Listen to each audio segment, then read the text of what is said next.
Bonjour et bienvenue dans Avez-vous choisi, le podcast du vendredi qui vous invite à tout choisir dans votre vie.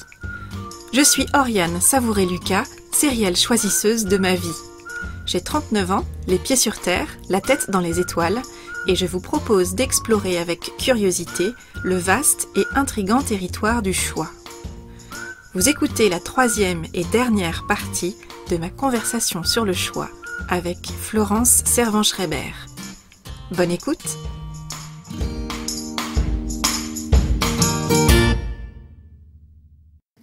J'avais envie de vous interroger sur quelques morceaux choisis. Si vous étiez un livre, quel livre seriez-vous? Alors le livre que je serais, moi, c'est celui que j'ai pas encore écrit. Hein. Ça, c'est vraiment, comme je vous le disais, c'est le seul qui me stimule parce que c'est le seul qui me fait peur, parce que je ne le connais pas. Ouais, c'est vraiment c'est celui-là. Il n'y en a qu'un seul auquel je pourrais mettre de l'énergie, c'est le prochain. Vous avez déjà une idée de thématique pour le prochain livre? Non. J'ai plein d'envies, j'ai envie de faire des choses que j'ai jamais fait, ça me fait très très peur, donc je me dis que je peux pas faire ça, que j'ai pas le droit de le faire et tout ça. Donc j'ai encore quelques petites discussions avec moi-même avant de m'y mettre. Et justement, comment est-ce que vous choisissez un projet? Parce que j'ai bien compris que vous aviez une grande curiosité, que beaucoup de choses vous intéressent et que vous avez cette capacité à vous approprier un sujet et à le découvrir en profondeur. Comment vous choisissez justement par où commencer? C'est de nouveau, je pense, assez intuitif, c'est assez physique, parce que quand une idée est juste pour moi, je le sens.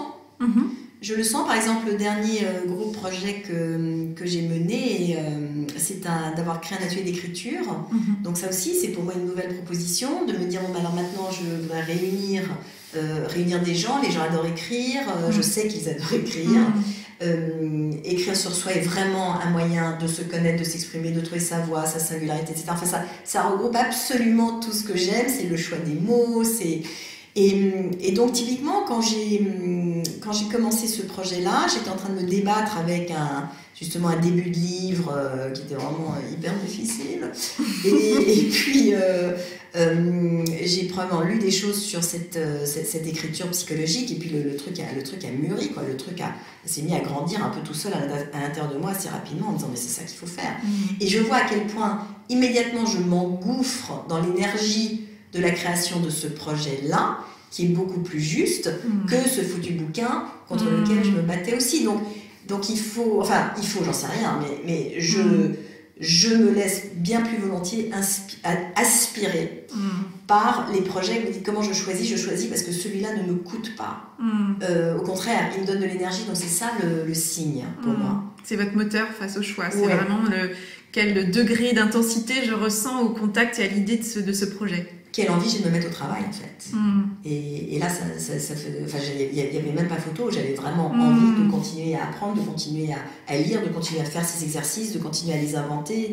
Vous voyez, je descends dans une espèce de petite grotte de très grande concentration où je suis très bien. C'est ça, mon indicateur. Donc, si je suis dans ma grotte, c'est que c'est le bon choix pour moi, à ce moment-là.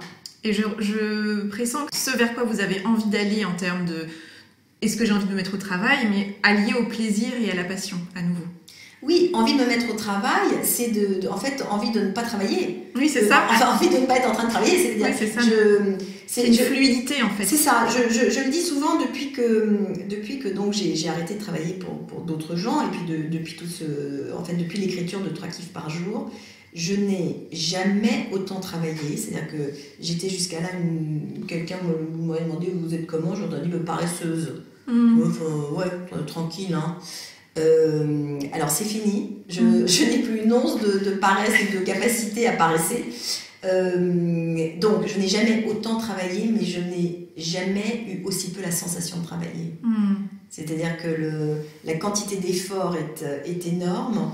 Mais les bénéfices, la joie... Je n'ai pas l'impression d'être en train de travailler. C'est pas du travail, c'est de... Vous exprimez qui vous êtes. J'exprime quelque chose. J'exprime quelque chose d'une manière qui n'est pas pénible. je n'ai pas l'impression que c'est facile, mais la difficulté me plaît. La difficulté que je rencontre me plaît autant que la fluidité. Si vous étiez une chanson? Alors, de manière très pragmatique, depuis dimanche, mon cerveau est donc vrillé parce que j'ai dû apprendre les paroles. C'est le choc post-traumatique. C'est un choc post-traumatique positif, ça arrive. Martin Seligman, qui était là, nous en a parlé la semaine dernière à Paris. Donc, je devais apprendre les paroles de Fireworks de Katy Perry et maintenant, je me réveille en chantant Fireworks de Katy Perry. Dès que je n'ai pas quelque chose en tête, c'est Fireworks de Katy Perry. Donc, je ne sais pas comment il faut faire. Je ne sais pas ce qu'il faut faire pour que ça s'arrête. Je crois que quand on mâche du chewing-gum, ça permet d'arrêter ce genre de choses. Mais j'en peux plus. Donc, c'est ça la chanson du moment. La chanson du moment, et vous êtes impatiente de trouver la prochaine chanson. La prochaine. Du silence dans ma tête. Si vous étiez un film, du coup j'ai une petite idée. C'est la mélodie du bonheur, indéniablement. Indéniablement. Parce que ça chante, parce que ça danse, parce qu'il y a de la couture. J'ai aussi une période de couture dans ma vie. Justement, elle décroche des rideaux pour faire des costumes. J'ai également fait des rideaux. Non, mais c'est vrai, je suis complètement identifiée à cette pauvre femme. Ça. Mon Dieu. Ça prend sens. Ça a créé ma destinée. Ce film Disney a créé ma destinée.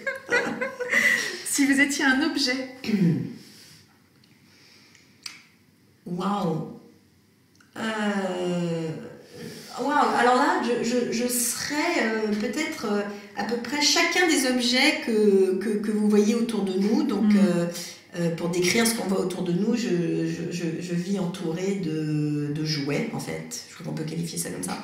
Des jouets, des grands, des petits, des jouets d'adultes. Ça peut être une Sainte Vierge, ça peut être... qu'est-ce qu'on a dans la pièce? Des fleurs. Oui, il y a des fleurs, il y a des paires de lunettes. Chaque objet qui est là, j'ai un petit peloton du Tour de France aussi derrière vous.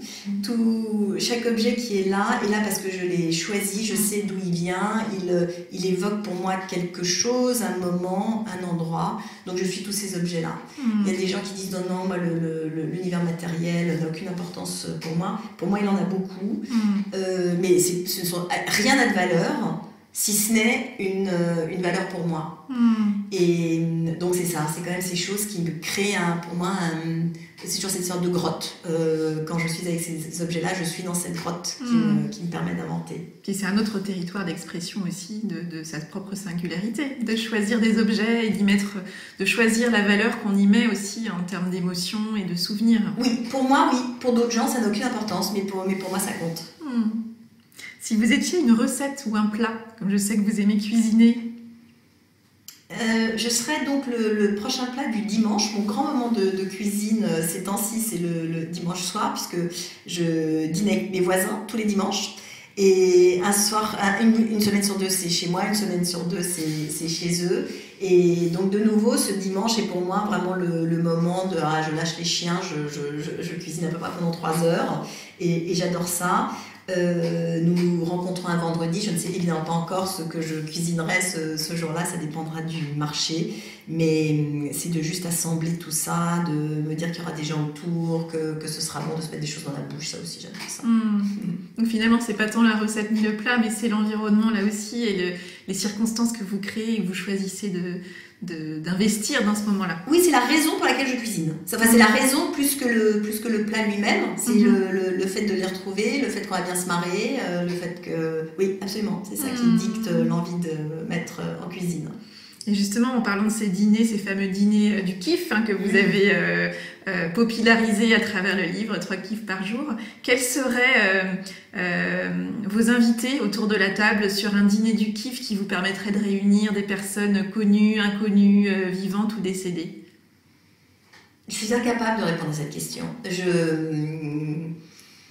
Les gens qui comptent le plus pour moi ne sont pas des gens de l'extérieur de ma vie ou des personnalités ou bon, peut-être Julie Andrews quand même quand même je l'inviterais probablement, mais j'ai bien conscience que les gens comme ça qu'on regarde de l'extérieur, j'ai failli l'autre jour être assise à côté de Brigitte Macron à une conférence, j'ai trouvé ça très drôle, j'étais très soulagée qu'elle ne vienne pas parce que je ne savais pas du tout ce que je lui aurais raconté.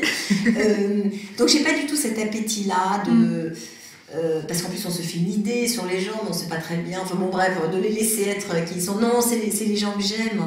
Et c'est les gens qui viennent déjà à mon dîner de kiff qui me procurent le plus de satisfaction. C'est les gens que j'ai fabriqués, mes enfants, c'est évidemment mon mari, des cousins, des copains. C'est une famille choisie en fait. Nous en avons tous une. Et j'adore la mienne parce que j'aime l'intimité beaucoup plus que l'exposition. Donc c'est ça que je préfère. Merci pour ces partages. Pour terminer, quel est, selon vous, quand vous regardez dans le rétroviseur, le point commun entre tous les grands choix que vous avez faits dans votre vie, les grands tournants que vous avez pris ? À chaque tournant était précédé, donc, comme je vous le disais, par une rupture. Ça, c'est le point de départ. Et vraiment, mon unique façon de me sortir de ces moments-là, c'est d'aller apprendre quelque chose de nouveau. Et maintenant, je le sais. Et donc, si rupture se représente, je tournerai peut-être moins longtemps en rond sur ce rond-point avant de reprendre la route pour aller apprendre autre chose. Mais du coup, c'est vrai que maintenant, je fais un peu gaffe et je suis plus souvent en train d'apprendre quelque chose de nouveau, quasiment même en permanence. Peut-être je me dis que ça me protégera des ruptures, je sais pas. Affaire à suivre. Un dernier point, dans Power Patate, vous parlez de l'usage du pendule. Est-ce que vous l'utilisez toujours ? Alors, si vous regardez derrière vous, il y en a un qui pend à la fenêtre. Ah oui, absolument. J'utilise le pendule parce que un pendule n'est pas là pour nous donner la réponse. Il est là pour provoquer une réaction intérieure à partir de la réponse qu'il donne. C'est-à-dire, vous lui demandez, est-ce que j'ai mangé des carottes à déjeuner ? Le pendule vous dit oui. Si vous êtes déçu, c'est que vous n'avez pas envie de manger les carottes. Exactement. Voilà. Et parfois, on a besoin ou j'ai besoin de ce petit décalage pour bien vérifier et m'avouer que j'ai pas envie de manger les carottes. Tout à fait. Et ça, c'est vrai que c'est intéressant par rapport au choix. Il y a d'autres techniques qui peuvent être aussi de faire par exemple le pile ou face avec une pièce, de voir aussi. Et l'important finalement, c'est pas tant le résultat, c'est la réaction qu'on a face au résultat qu'on perçoit. Et je trouve toujours intéressant de se dire finalement les choix, très souvent, on les a déjà faits. Quelque part, la difficulté, c'est d'assumer son choix. On parlait de carottes, mais quand on fait, on tire la conclusion vers des choix de vie plus grands, c'est comme peut-être par rapport à la scène, cette envie que vous aviez d'aller sur scène.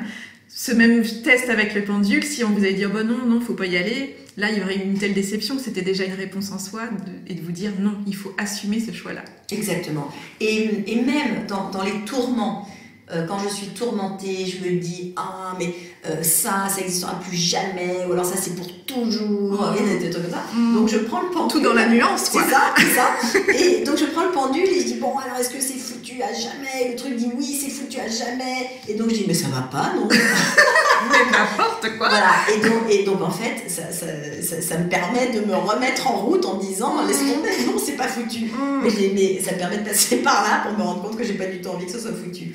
Donc c'est j'aime vraiment beaucoup cette idée qu'un truc du hasard ou du fluide ou je ne sais quoi puisse nous remettre sur la route. Et que ce soit une invitation à aller vraiment écouter les réponses qu'on a déjà en nous finalement. C'est surtout une invitation à les entendre.